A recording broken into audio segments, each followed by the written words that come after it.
All right, should be all set to go. All right, welcome to the March 25th, 2026 Shelby County Lead Prevention and Sustainability Commission public meeting. We will go ahead and go into tonight's agenda. Before we get started, I do want to acknowledge on the record that we currently do not have quorum. Since we do not have quorum, all agenda items will be for discussion and will not be taken to a vote unless at some part throughout the meeting, we do have additional members to join and we reach quorum.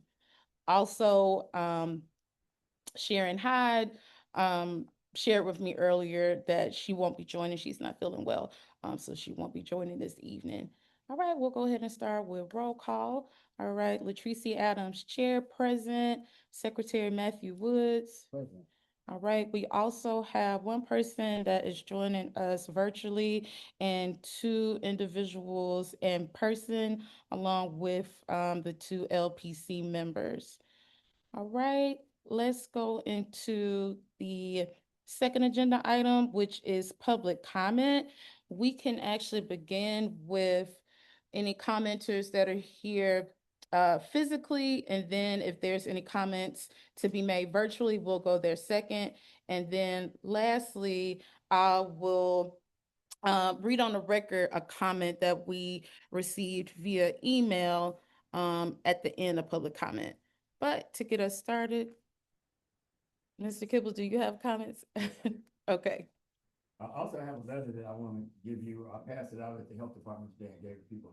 This is my concerns and recommendations regarding window replacement at East High School. Mhm. And some of the things that took place on that. I'll grab a statement I would like to read. Okay. I am the director of the Memphis Shelby County Best Aid Collaborative. Our organization paid for the various testing down at East over a 5-month period where we tested for lead, asbestos in soil, and paint chips, etc. Our organization is very disappointed at the way the school system has handled the situation at East. We have not had a real discussion on what needs to happen at East High School since no clearance tests were done. The fact those children were exposed, we should be doing everything possible to ensure no more exposure.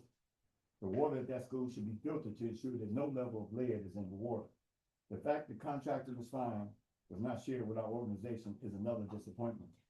In the meeting, the contractor claims they didn't know about the asbestos or the lead is a lie. Why haven't there been fines for lead exposure? Lead is causing more harm than asbestos. Is the school system protecting the contractor? Another thing I want to say is that we've proven that lead needs to be given the respect that it deserves because of the long-term lead poisoning we've had in our community. I still find it puzzling. And I understand the health department's reaction on asbestos. We need to have the same kind of reaction for lead. Thank you. All right. Thank you, Mr. Kibble. Also want to acknowledge on the record we have another person joining us virtually. All right. Again, any discussion will not result in a vote until we have quorum. I do want to respond to, and it might be a little bit of skipping ahead in the agenda. So I do want to respond to Mr. Kibble's comment. So one, just to give a little bit of historical context, last year, it was brought to the LPC by parents, grandparents, around the windows being removed at East High School, which we know is a significantly old school, and the appropriate protocols and procedures for mitigating or preventing lead exposure were not followed. In addition to that, it appeared as if the contractors that were secured by the district also didn't have the appropriate RRP training and certification either, which is, very concerning to say the least. Now, I'm not really sure about this. So if you have the notes for today, there's a second document, and if you're online, I'll drop the link to the digital copy of today's agenda. So I really would like to get some insight on what this means, but it looks like there may, let me make sure that it's got the right, let me see. It looks like there may have been some acknowledgement for the issue with the district with East with asbestos, which great accountability for that issue. But I'm also wondering, is something going to be done about lead? Because it was asbestos and it was lead. So it was lead that was actually at the immediate site where the windows were placed. Also, lead paint chips that were visible around the perimeter of the school, including the main entrance. Also, on the part of the school or part of the building for the health clinic, also has sightings of lead paint chips as well. All of that to say, I'm not familiar like what that process looks like. Um, but just curious to know, since there was a sighting for asbestos, if there could also be some consequences for the issues surrounding the lead paint issues as well. Let me ask a question. Mm-hmm. When you say the contractors were fined for asbestos, do you know if that was county, city? How do you Yeah, know that's, who? I don't know, because If, this is, I mean, if it Mhm. says that they were fined, it Mhm. should say who they were fined by. Yeah, these are the minutes that was from a meeting that took place on Friday, March the 20th. So these are the people that were in attendance that's listed. So some of the Okay, people, I do Mhm. see some of Shelby County staff. Yeah. Yeah, so, I would think it came from the health department because Okay. the health department has primary responsibility over asbestos and they take that extremely serious. Right, and that's the Mhm. reason why that's why I was asking. Yeah, Mhm. they take it extremely serious. And, Cause this looks like it was at the air board meeting. okay, it was, Okay. it was. it's kind of cut off a little bit, but No, I was just looking at the, it says air board member, so I figured this was the air Mhm. board meeting. I think that's what it was Okay. also. I didn't attend, but somebody sent me a copy of the minutes. But I guess like, so as it relates to lead, like who's in charge of that part? Well, that was one of the things that when I met with Paul and I shared with him, and I also talked to Tabitha today, there needs to be somebody in our city that acts just like the health department does for Mhm. asbestos, that is actually reacting to that. And I think the main problem is that many people by leadership haven't put together that asbestos and lead are on the same level. And to be truthful, lead is more dangerous than asbestos. And that little booklet we did, and I took a copy of it to the health department today. I left it Oh, the with children's Dr. book? Barnes. Yeah, the children's book. Oh, it's so I left a copy of it with Dr. Barnes. In that book, it had two high school students, junior high students, talking to each other. And one was talking about the lead water lines, and he looked at it and said, "Oh, this is dangerous." One was talking about asbestos. Then they started comparing what those things could do to the body. And their conclusion at the end of the chapter is that lead is way more dangerous than asbestos. Because lead can be passed down through generations. Okay, now if you can go to our website, that research has been done. And that's what my organization has been doing for the last 20 years, is actually trying to figure out why so many kids in Memphis have lead in their body year after year after year. And our research revealed that. So it's not just the lead in the water, it's not just the lead paint chips. There's a number of things going on in our city that's exposing our residents on a daily basis. But lead has to be given the respect that it deserves, and at this point, it's not. So that's what me and Tabitha talked about today. okay. There needs to be somewhere, just like I had to report to you, the only person I could come to about lead. There needs to be somebody that's in charge of that, and so I don't know if it shouldn't be the health department, shouldn't be the mayor, but it needs to be somebody. And so It one, wouldn't fall within code somehow? Is it? well, you know, the difficulty we've had getting codes to agree to water, although I'm pleased what you got coming down the pipe now. Well, like gas and water and codes are agreeing that if the plumber works on people's lead water line, that they should let them know that it's a lead water line. And that was a big achievement, you know, because nobody really wanted to be the one to do that. And so maybe it might just need to be the lead coalition, becomes that person. Okay, when I say that, but they need to pay for that. So, Oh, let's- okay, 'cause I was like, Okay, Lord, oh, no, yes. no. I hear you. If you're going to pay for it and you send spotters, just like I went to the community and I paid for those samples, I did for those inspections. You know, that's not the only thing I found that was going wrong in our community. Yeah, we need somebody looking out for us. I was the one that reported to the health department about the asbestos. Yeah, that's true. Yeah. Yeah. You know, so, but it was a parent who called me and said, Chet, they saying it's not a problem. I think it is, and I want to verify it for them, you know, so. Well, I guess as a maybe like as the next step, what we can do is we can reach out to Attorney Chandler to get some insight from her from a legal perspective to see if something already exists that kind of can give you some teeth around consequences and then go from there.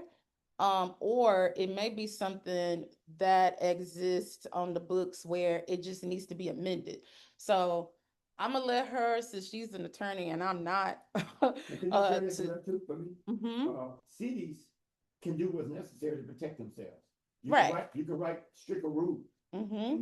Many cities have done it. They've been predominantly white cities that have done what was necessary. And I think this is one of the situations because of what we know about the lead, because of the health department records. We know how long the lead poisonings went on. We know how severe it is in our community. EPA has even documented that we're number one in region 4. And in reality, I mean, number 2, we're really number 1 when you look at it the right way. But the bottom line, we have lots of documentation that shows that lead is a big issue for us. And for us not to take it serious, just like these old schools, East is a school that had they had lead water lines. And the fact that we had some issues over there should be no question that those kids should not be drinking any water with any lead in it. It needs to be the goal. And that's the first thing they do with lead poisoning people. They get them away from any exposure. And that, well, you know, you was at Flint. You know, that was the main thing they did. And Flint had schools where all of their lead poisoning kids attend schools where everybody knows all the children there have been lead poisoned. Mm-hmm. And so the teachers have a different attitude. They got a different curriculum. And this is what I would like to see happen in Memphis. Let's be realistic. When you talk about zip codes where over 95% of the children you test have lead in their body, and it's been like that for years. Yeah. Okay. Yeah, you know, I get carried away. Well, thank you for bringing this to our attention, and I'll make sure that when we reach out to Attorney Chandler that we'll include you in that.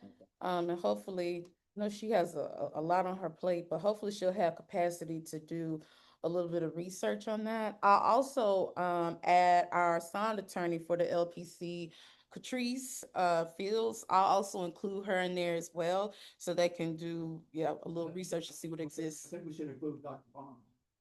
Okay. Because they are handling lead. They are willing to do the testing because they want to get into the schools and do some testing. So I'm still trying to be the person between what needs to happen, how to get them in the schools. I'm still trying to be a volunteer over at Westside Elementary and hoping that I can either get the school to agree or get the community to agree to start testing more of the kids. Okay. All right. Welcome. Well, thank you. Welcome. You're welcome. It was nice meeting you. Nice to meet you too. Okay. All right. So, did we have anyone that has joined us virtually that would like to make a public comment before we move into the written comments?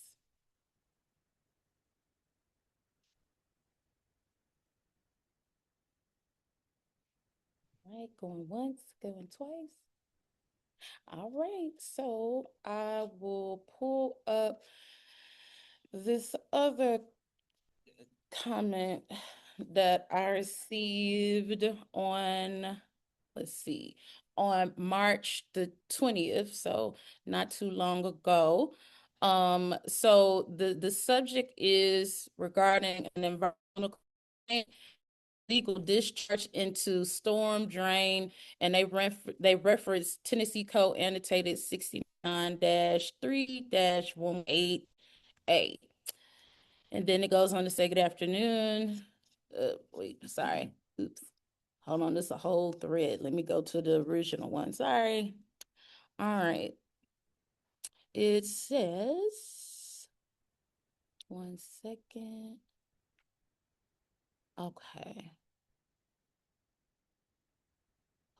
I'm trying to figure out like it's a long thread, so bear with me. I want to make sure that I'm going to the first one that was sent. Okay. So it looks like this resident actually sent this communication on March the 11th, but we didn't receive it until the 20th. So just in full disclosure, there's several people from Collierville that's included here. Um, and a few people that are from the county, but it's very clear that this is a Collierville issue. However, they're still a part of Shelby County, and it also appears to be some people from the state that are included in this communication as well. And so in the short form, the individual said, I'm submitting a complaint regarding what appears to be an illegal discharge into a storm drain observed on March 10th, 2026 at approximately 4:17 p.m. I witnessed a commercial truck from Jake's Dumpsters discharge a blue liquid directly into a roadside storm drain in my neighborhood. I won't disclose the location of that the person provided just for privacy. They provided some other information about Jake's Dumpsters. Then they go on to say the driver positioned the truck at the storm drain and then lifted the roll-off container to a tilt, allowing blue liquid from the container to drain directly into the storm drain. Storm drains discharge untreated runoff directly into local waterways, and this type of discharge appears to constitute an illicit discharge under local stormwater regulations and Tennessee Code annotated 69-3-118A. After observing the discharge, I contacted Jake's Dumpsters and spoke with an individual identifying himself as Brian, I'm sorry. He stated that he was the manager and claimed the substance looked like liquid drywall, attributing it to recent rainy weather and stating that the discharge into the storm drain was not intentional. Public public records indicate that Brian is the owner of the company. Notably, this discharge did not occur at the address where the dumpster was being serviced. Instead, the driver drove around the corner away from the residence being serviced and out of view of nearby homes and discharged the liquid directly into a storm drain. Whew. I have contacted the Collierville Police Department. An officer responded to the location and reviewed photographs I had taken of the incident. I do want to say that, and I'll make sure that you get this. There was a pic, the photo was actually included in this complaint. However, I was informed that no report would be made regarding the discharge. The storm drain at this location is clearly marked no dumping, drains to river. Because the town of Collierville operates a municipal separate storm sewer system, MS4, under a TDEC issue NPDES permit, the municipality is required to maintain an illicit discharge detection and elimination program and investigate reports of illegal discharges into the stormwater system. Because the discharge entered a storm drain connected to a municipal stormwater system, the pollutant was discharged to waters of the United States without treatment. For transparency, I have also submitted a report to the National Response Center regarding this incident, which alerts additional federal and state regulatory agencies. The discharge, the vehicle, and the storm drain location were left immediately the incident, including the truck's identifying markings, the storm drain inlet, and the blue liquid being charged. Materials upon request. This email is intended to document and place the relevant authorities on notice of a potential illicit discharge into a municipal stormwater system so that the matter can be reviewed and addressed promptly by the appropriate regulatory agencies. I would appreciate confirmation that this complaint has been received and information regarding which agency or department will be responsible for reviewing and investigating this incident. I'm almost done. It's the last part. Whew. If the matter has already been referred to another authority, please advise so that I may provide documentation directly to the appropriate investigators. Please let me know if additional information is needed. Thank you for your attention to this matter. Ooh, that was very thorough. That was really thorough. So what I did, because this is not my purview, I did reach out to protect our aquifer, to get some insight. And so, in summary, their response was that they've contacted, like, it's a whole list of various dignitaries that are included in this complaint. And so, it appears that this individual has contacted the appropriate folks that are gonna, properly address this incident. um, I think, I mean, from an LPC perspective, I don't think that this is the right forum. I did respond to the individual, to confirm receipt and said, that I would acknowledge it on the record for today's meeting. But yeah, I don't, first of all, we don't have power to enforce or do anything with penalties. Um, yeah, yeah. I don't know. I can respond to the people that was copied to say keep us updated um on whatever, the next steps are, yeah, but other than that, I don't know, unless it's something I'm missing. I'm so sorry. Um yeah, yeah, I don't know. It's also given, is it a TDEC issue too? I don't know. Yeah, if they mention NPDES, that's TDEC kind of Yeah. nomenclature.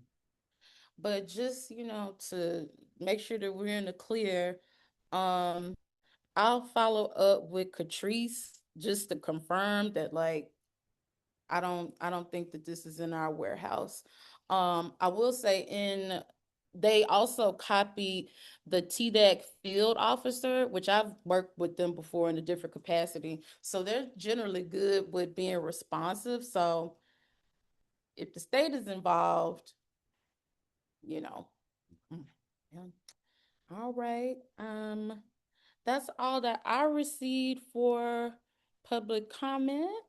So we can keep going with the agenda. I did get a message stating that LPC member DeRavia Rich is stuck in traffic after picking up her baby girl. So hopefully she'll still be able to make it this evening. Um, with the next agenda item with approval of the minutes, we don't have quorum, so you can review the minutes. However, we will not be able to vote to approve. So we can keep rocking and rolling. Also, we're supposed to do LPC officer nominations. Not only do we have quorum, I'm honest and say on the record that I don't feel comfortable for us to fully go into this discussion until we have more LPC members present. So I will defer this item to the next LPC meeting. Is that, well, I can't vote, but okay. All right, let's go into old business. The first item is the Shelby County Plumbing Ordinance. So there was some feedback that came from the county attorneys on the last draft that I think may have dated back to maybe November, I think, maybe. But essentially, some of the aspects that were requested to go in the ordinance around penalties and consequences, like, was a no-go from a legal perspective, because there's already things that exist in code that it could fall within. So that was one of the recommendations among many others. The other one, and I had mentioned this before, is around, like, the management of accountability with this. That has a fiscal implication. And so it was recommended that that portion be removed as well. So essentially, with the ordinance, uh, it's not like it's not a full accountability aspect that's embedded in this last version of the ordinance. However, if somebody is caught to have done some work in somebody's house and they didn't distribute like this lead safe information, then it could be reported to code, and then they would navigate that accordingly. Also something I believe maybe early last week, there was a request for the ordinance to also include indoor infrastructure. So like the pipes inside of the home. Um, the only thing that my only concern is just to make sure that it's clearly delineated and there's no confusion that MLGW is responsible for that, because they're not. I don't want people to be confused about what's covered and what's not. Um, I believe that that recommendation was shared with MLGW. I don't want to misspeak to say if they gave another response to that recommended update or amendment to the draft of the ordinance. But I did reach out to Attorney Chandler to get a bit of a timeline when we may think it will go to committee for the first reading. I haven't heard back yet, but as soon as I hear back, I'll be sure to let everybody know. I mean, in this first reiteration, it breezed through. It wasn't any pushback. So it's actually our collaborators that kind of slowed it down a little bit, because I get it. They want to make sure that it's right, but hopefully it will push through soon, since it has to go through what committee, what three, it's three readings, right? Three times. Yeah. And then, before it goes to the floor. So any questions on the plumbing ordinance? I think this the third one. Yeah, we're gonna push through. All right. The next item is an update on the city council blight ordinance. I reached out to Councilwoman Jerry Green twice and hadn't heard back. However, I extend some grace because I know that she has some other things going on, where she's real busy. So, what recommendation I may have is to, if I'm not able to do it, I can get an advocate to go on the record and go to a city council meeting and just inquire. I don't even know if they're still gonna move forward with this blight ordinance because it received so much pushback. But I just want to know one way or the other, because if they are going to do significant revisions to it, then I want to know if there's an opportunity to talk about incorporating any type of consequences through code or whatever, specifically around blighted property with lead paint. I think at the last meeting we talked about commercial property, because we didn't want like residential folks to be penalized. Like if you got if you inherited your grandparents' house and you might not have, the do the appropriate remediation, maybe you just need some support. That's different than commercial folks. But yep, I don't have any other updates on that one. Yep. Okay. Moving to the next one, the recommendation for Memphis Shelby County Schools lead mitigation policy regarding construction. So a little bit of that came up in public comment. However, we did have what seemed to be very cordial, and very positive meeting. What month are we in now? March. It was either at the beginning of this month or the end of February. Sorry, time is a blur. But the meeting went well. And I'll be transparent because it is uncertain what's about to happen with the district. I don't really know if there's true capacity to prioritize this as a policy item. I don't know. And I'm trying to, be sensitive to what's going on with the district. I think, and everybody might not agree with me, but I think just to extend a little bit of grace, because there's a lot going on, with the district.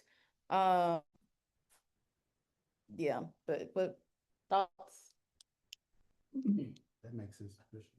because I'm like, I just don't think that they're gonna have the capacity right now.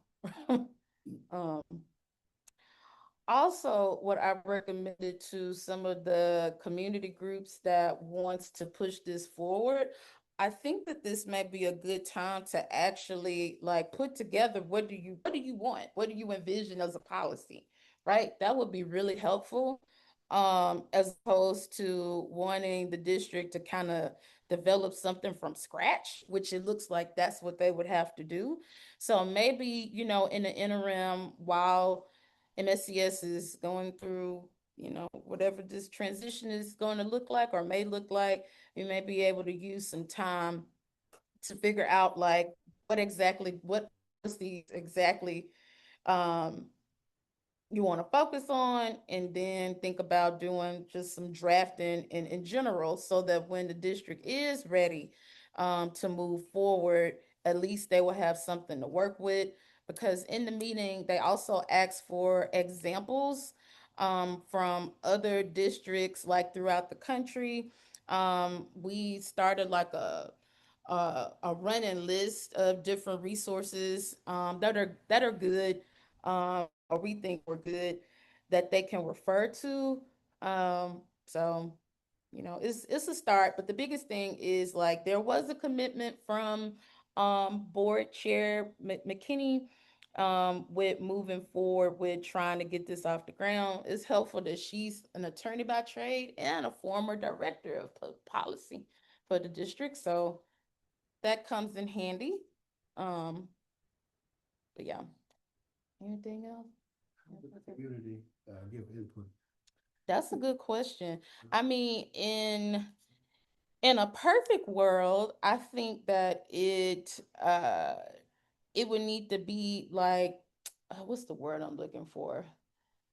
I don't even want to use the word task force. What's the alternative? Coalition or something? Yeah, maybe like a coalition. I know we did something similar with the the lead and drinking water bill and this blood lead level bill, where it was like parents and organizations. So that's a good point.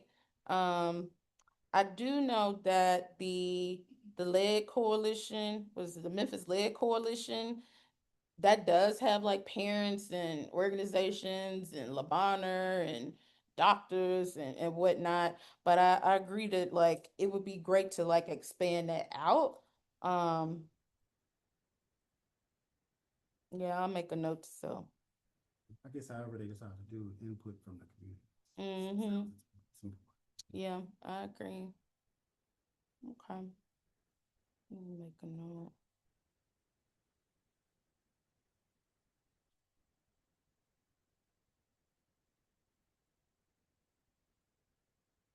Okay. Anything else for that item? You can, if you want to talk to us too, you can if you want to. I'm like, No, I'm just listening. oh, okay. I want you to feel like you just. No, ma'am. Okay. Okay, the next agenda item with the biannual report, I still hadn't gotten the report back that I requested in January from the district, so I followed up with them. So hopefully we will receive it. Also taking some of the advice from um Carl Ray, who was at the last meeting, to get his support to engage with some of the municipal school districts because they never respond. So and the report shows that since the bill was enacted in 2019, only Memphis Shelby County schools have been responsive.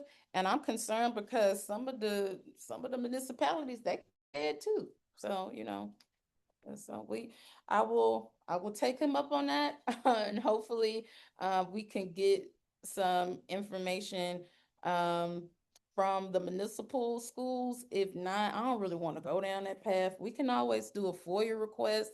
I don't really want to have to go through that, but yeah. Um, Anything on that one? Yeah. I mean, I hope that I can get the thing done this year because they test again in, what year we in? They test again in 2027. So we shall see. Said water testing. Uh-huh. Yes, ma'am. Yeah. Yeah, and specifically like for the district, I'm concerned because some of the same schools popped up again this time. So I don't really, I'm trying to figure out like what is going on. Um, if I don't have the data in one place, then we can't really, assess the situation. And I also understand that it's nerve-wracking, from a PR perspective. It makes people scared, so But my question, do they, not they being the school districts, have to report this information to the state? they do. So could you not request a compiled list from the state? Yeah, but when we do that, they always make us go back to the district first. Okay. Yeah, but that's a good point. Where I mean, we gotta have it because like this report, like it's explicit, like in the resolution that stood up this commission. So that's a good point. But I mean, if we don't get it, then we'll go to the state. And then if the state tell us to go back, I'm gonna just be like, we asked several times. But thank you for that recommendation. Um, okay. The next item, so the request to visit the county jail. So I didn't hear back from Commissioners Lowry and Thornton. I'm gonna reach out again to them. Carl Ray at the last meeting said that he can help to facilitate that also. I mean, we can always, yeah, no, never mind. I was gonna say we can go through the administration. Nope, just because of the When you say you wanna visit the county jail, in what capacity? yeah, so we got some complaints about like mold and like some other like environmental issues with the jail, and that's not the first time that we've gotten those sorts of complaints before. And so what we did was we sent some recommendations to the sheriff's office, and they responded, well to it, but they also were like, it was kind of like political, and I was like, I ain't trying to get in the middle between, what y'all got going on. And so they actually recommended like y'all can come see, like for yourself. And so we was trying to figure out like how would we facilitate that. So Carl Ray said that he could help, and again, the issue is like, I mean, I don't have the power to, like Yeah. you know what I'm saying? So that's why I don't know. Like I can go and I can try my best to advocate, but we don't have like the same power, like I don't know names like land use, for example, or the groundwater board, or like yeah. So all of that to say, I mean, all we can do is I can, look at it and see what's going on and just make recommendations, but that's all we can do.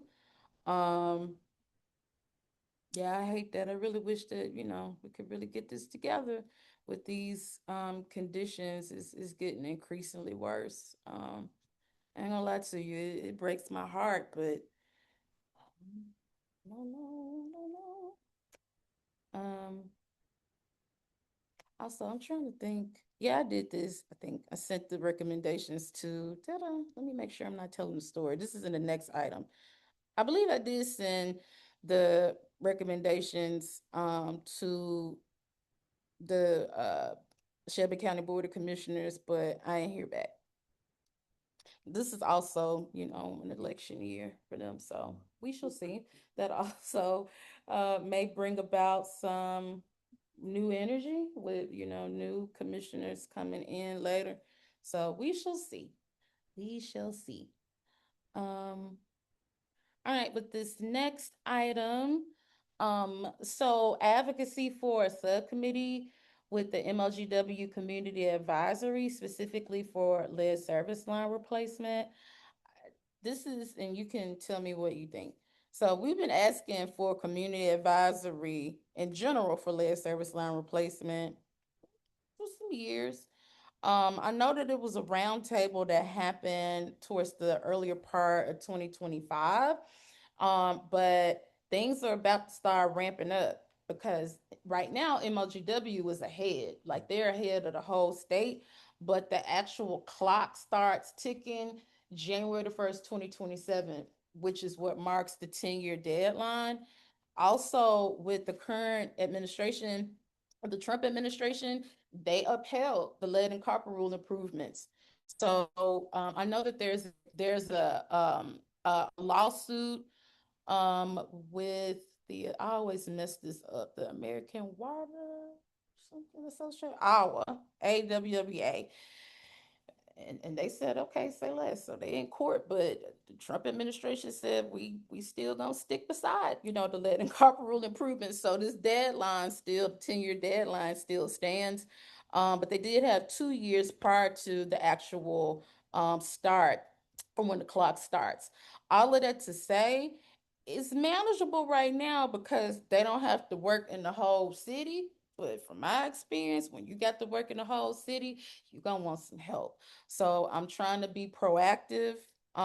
So I think what another angle could potentially be, and tell me what you think. I think that at one of the MLGW board meetings, go in and say congratulations for being acknowledged, in the media, for being ahead of the state. That's great, for Memphis.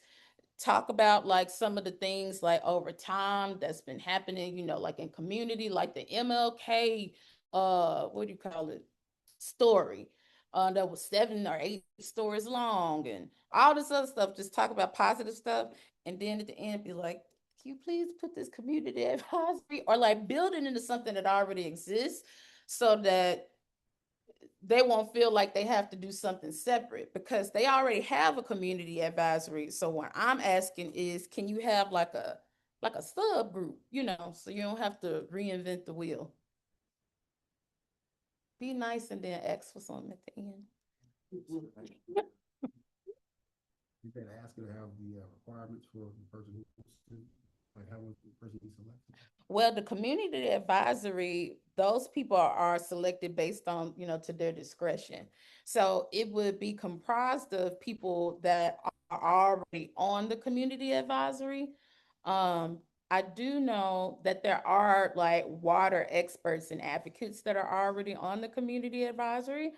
Um, and then honestly, even if you're not like a water expert, a lot of this stuff with lead service line replacement programs is about relationships and, ooh, like you have to build trust. You have to build trust with people because think about it. Even if you do enroll in this program, they got to dig in your yard. It's a lot. It's a lot of steps. Um, Yep, okay, we got a comment. Sorry, I don't know how to read today. Mentioning the barriers around renters and landlords and other things needed for the community. Absolutely. So, from a policy perspective, when MLGW gets started with this 10-year deadline, we know Memphis is a huge renter city. So, they don't even have the right to entry. So if you're a renter, you have to get consent from whoever owns the property. And we know some of the people, child, they don't even live in the United States. So that's also something, from a policy perspective that they need support with. And, also, of course, like city council would be the entity that would have to determine what that policy would be, but they need to get rocking and rolling on it, because if not, that's going to be a huge equity issue if only property owners, right, have access but then not the renters. That's over half of the city that, wouldn't be able to get the lead service lines replaced. Yeah. That's what happened in Flint. So in Flint, Michigan, unlike Benton Harbor is the other part of Michigan. In Benton Harbor, they did something similar to what Newark did. In Newark, they just said they passed something where they were like, we don't care who you are, who own what. We were placing everybody's lead service line, period. Right. And so then they didn't have to worry about trying to get a right of entry, a right of entry. Same thing similarly happened in Benton Harbor. In Flint, that did not happen. So in Flint, you had to consent, right? So they didn't pass anything like that. So here's the problem. So you've seen in the news where they're like, oh, the Flint water crisis is finished, they replaced all the pipes. No, they didn't. They're only basing completion on who was able to consent. That means that if you were not able to consent, and you didn't get your lead service lines replaced. So not everybody's lead service lines are replaced. So what I want MLGW to do is to be proactive and think about, like, how do we get in front of this so we don't come across some of the same issues. DC the same way. DC is in the same way. They don't have any type of legislation that allows renters to circumvent the property owner. And so they're stuck. And so what ends up happening. Like if you look at the map in DC, so you got Ward 7 and Ward 8, which is east of the river. That's where the majority of Black folks are. Then I'll use like Georgetown, for example. Georgetown got their pipes fixed. They own that property. In Georgetown, east of the river, you got a lot of apartments. You got a lot of rental properties. You also got a lot of slumlords, right? So people are scared to say anything because they might retaliate. That's an equity issue. It's blatant. So literally east of the river, you see all these still existing lead service lines, and then part of this other community that's majority Black and Latino. But then in your more fluent communities, they're getting their service lines replaced. And because they have this program, you can't discriminate against the people that's like, I'm a taxpayer too, I want to get my, so anyway, I don't want to go down a rabbit hole, but those are just some of the precautionary tales God just wants them to be privy to, so that I'm telling you, it's gonna be stressful. It's gonna be stressful going into 2027. They've done a phenomenal job. I mean, let me be clear. With we've come a long way from when I, first got back to Memphis. So I will, always say that President McGowan has delivered on what he said he was going to do with lead service line replacement. We just want, to keep up the same momentum and not get stuck. But anyway, I'm sorry, I feel like I said a whole lot, but How did Benton Harbors, you said they had all lines replaced? Did they have Mhm. legislation in place? yeah, so they got probably like a local ordinance passed, which that's something that we could do too. Now, the only thing that gets tricky in the state of Tennessee is kind of, like how we can't ever get like a rental registry in the state of Tennessee. So that's the thing that I fear. So like you really need somebody that is I'm trying to make sure that I keep this nonpartisan. You really need somebody that is really savvy on the policy front, where it won't one make like property management people that own a whole bunch of, folks own a whole, but it don't make them upset, and it won't trigger like the state legislature. So all that to say, they need some help. Um, I think the rest of the thing were able to do that. Like, is the size of the city at a factor? so I'm trying to figure out, I don't know if Benton Harbor, if they had a declaration of a state of emergency. I don't know if they did, but in Newark they did. So if you declare a state of emergency, you get some additional funding. So, you know, we know MLJ, they're not gonna do that. Because everybody be like, what? lead in my water. Oh, we finna die. So you ain't gonna do that. So, but anyway, all of that to say, yeah, it's very complex. It's very complex. Um, Yes, thank you, Ms. Houston, for Protect Our Aquifer. The legislature is considering a bill that would allow lead service line replacement access.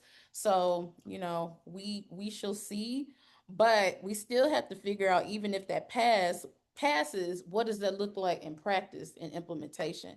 Because one, we know that residents, do not, everybody doesn't have a good rapport with MLGW. So you have to consider those things too.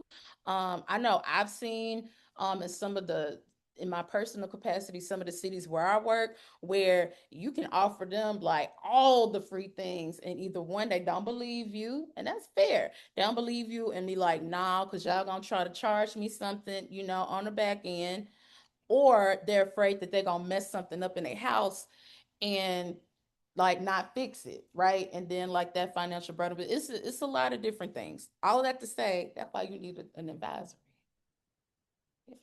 Yeah, you want to be on the advisory? Okay, I don't have no power, but Yeah, we have it going. All right. Thank you for indulging in that one. Okay, so the next item, LPC retreat, baby, that ice storm, Jesus, wasn't nobody going nowhere. Yeah, so I'll send out a poll offline. I mean, and hopefully, we won't get a monsoon or nothing next. But yeah, I hate that. All right, we can go to new business. All right, we already talked about this item. I won't belabor that with the first agenda item about East High School. So I have my to-do list to get some guidance from the county to figure out what does compliance look like in that arena. Also, this actually is a duplicate. This is actually old business in B, so I can strike that out. Sorry about that. All right, we almost through. All right, so next item. I'm excited about this. So the bill passed both the House and the Senate.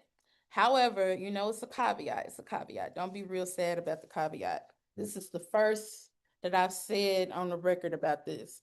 All right.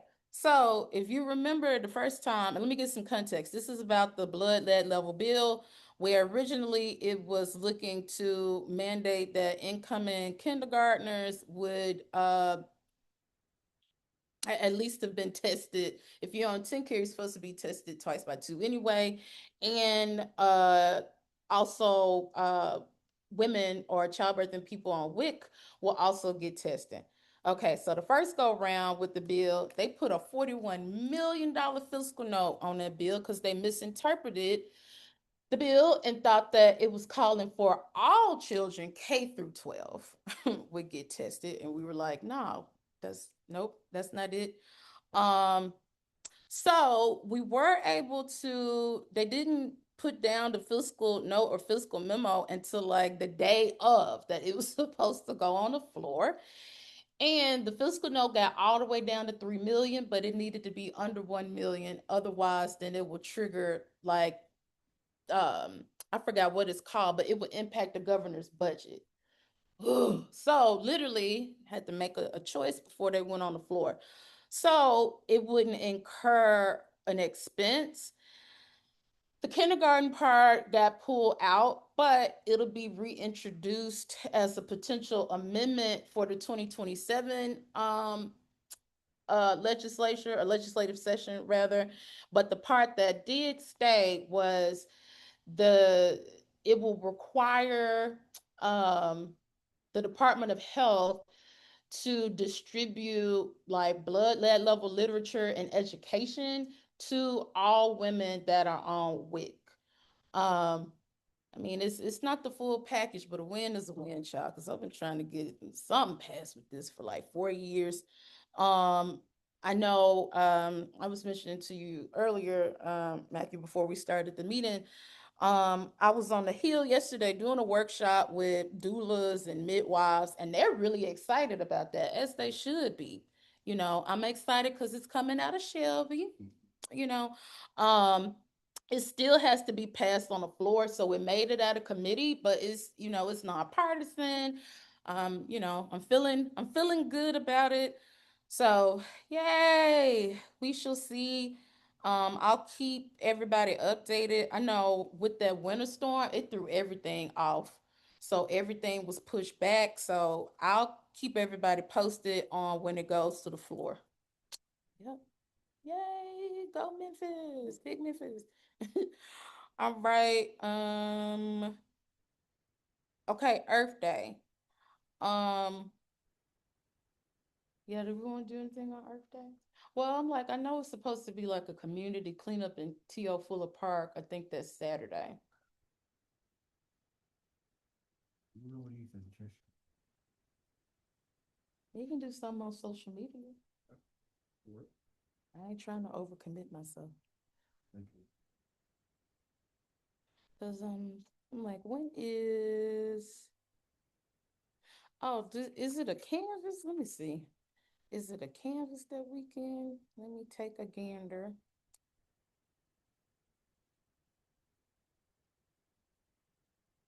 If not, oh no, it's not, because I just said it. That Saturday is the cleanup day. Never mind. Eh, well, we can promote that and just go from there. Yeah, because this came real quick. Because April next week. Child. Yeah, we ain't got time. So sorry. However, in this next item, Asthma Awareness Month. Now we might be able to do something for that since that's in May. It's a little bit of time, and it's the whole month. Um, I wish we had more of the crew here to talk about. Is the health department, y'all doing something for asthma? I'm not sure, probably, the clinics probably, Okay. Yeah. We can talk about that offline. About what we could do for that one. Um, yeah, because the childhood asthma situation in Memphis is intense. Mhm. Well, That was a report that gives the air quality. oh, the American Lung Association State of the Air report. Huh. I think you sent that. Mm-hmm. We don't be too great on. We don't. Mm-mm. Mm. Uh,